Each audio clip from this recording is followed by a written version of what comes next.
আমরা একটা কাগজের নৌকা দিয়ে শুরু করেছিলাম, কিন্তু এটা এখন জাহাজের মতন মনে হয় আমার কাছে। সিনেমা দেখব, ঈদের সিনেমা দেখব। গত ঈদে আমরা অনেক নাটক করেছি, কিন্তু আলটিমেটলি চ্যানেলগুলো নাটকগুলি প্রচার করেনি। বাংলা নাটককে ভালোবাসতে হবে, বাংলা চলচ্চিত্রকে ভালোবাসতে হবে। মানে বয়স আসলে কোনো নাম্বার না, আমরা সেটাই প্রমাণ করতে চাই। এবং ছোট্ট শিশুদের মতো ঈদ উদযাপন করব। কাজের এক্সপিরিয়েন্স তো আসলে নতুন কিছু না। আমরা 7 বছর আগে যেই জায়গা থেকে শুরু করেছিলাম, কাজের প্রসিডিওর বা অমির কোনো কিছুতেই ওই পরিবর্তনটা আসে নাই। ও যেটা চেয়েছে, আসলে ও যেই টার্গেটটা ফিক্স করেছে সেটা অ্যাচিভ করার জন্য যেভাবে করণীয় সে সেভাবেই করছে। সো সেদিকে আসলে নতুন কোনো এক্সপিরিয়েন্স নেই। হ্যাঁ, একটা এক্সপিরিয়েন্স নতুন, সেটা হচ্ছে আমাদের ব্যাপ্তিটা প্রতিদিন বড় হচ্ছে, আগের চেয়ে আরও বড় ব্যাপ্তি হচ্ছে। যেটা আমি তখন বললাম যে আমরা একটা কাগজের নৌকা দিয়ে শুরু করেছিলাম, কিন্তু এটা এখন জাহাজের মতন মনে হয় আমার কাছে। আচ্ছা, কক্সবাজার আসলে কোনো নাটকের শুটিং না, আমাদের একটা গ্রুপ আছে, হোয়াটসঅ্যাপ গ্রুপ, কুল ড্যাডিজ। এটা আমরা যারা বাবা চরিত্রে অভিনয় করি, এরকম 5 জন।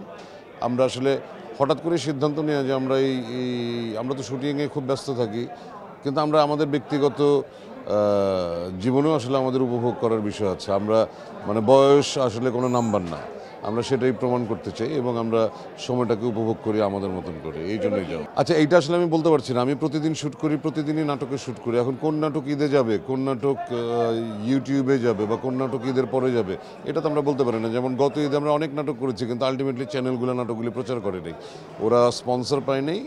ওই নাটকগুলি এইবার ঈদে অনেকগুলি হয়তো যাবে। সো এটা আসলে আমরা বলতে পারবো না। আচ্ছা, সরি, পরে কথা বলবো। কোরবানি দিব, এই তো ঈদের নাটকগুলো ঈদের চেয়ে আরো বেশি সিনেমা আসছে, সেসব সিনেমা দেখবো ঈদের ছুটিতে। সিনেমা দেখবো, ঈদের সিনেমা দেখবো। হ্যাঁ, একটু কষ্ট করে হাত তুললে আমরা মাইক্রোফোন। নতুন নতুন কাপড় চোপড় পরে সিনেমা হলগুলোতে বেরিয়ে যাব, ছোট্ট শিশুদের মতো ঈদ উদযাপন করব। নাটকগুলো দেখব। বাংলা নাটককে ভালোবাসতে হবে, বাংলা চলচ্চিত্রকে ভালোবাসতে হবে।